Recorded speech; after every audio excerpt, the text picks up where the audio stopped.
Red Sky in Morning was subject to a 6 publisher auction. How did that feel?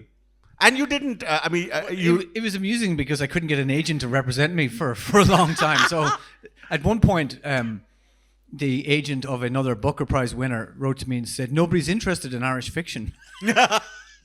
Whoa! And look where that got him. Yeah, I mean, yeah. Coming from Limerick, did you write a bawdy one about him? What, sorry? I'm saying you come from Limerick, which is, of course, another one of those wonderful literary forms that teenagers seem to have loved at one point of time. Yeah, well, I ran away from Limerick when I was an infant, so I can't say the form followed me around. There's also the fact that the education wasn't finished. You also walked away from that.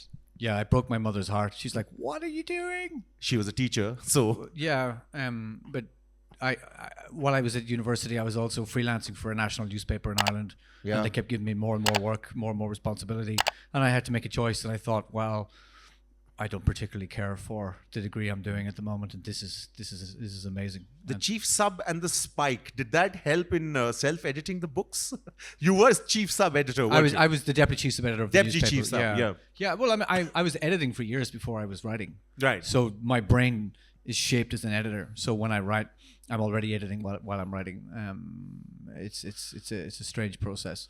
There's also the fact that with the coming of the internet, the democratization of art is something where everyone can express themselves. There's blogs. There's so many ways that you can actually appreciate the written word, so to speak.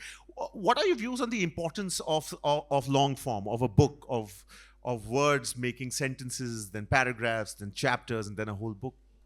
Well, I think it's interesting because if you look at fiction now, there's a shift towards the long sentence. There's a shift towards blocky paragraphs.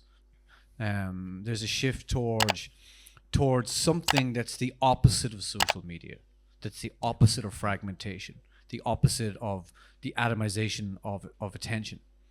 And so fiction is doing silent battle at the moment.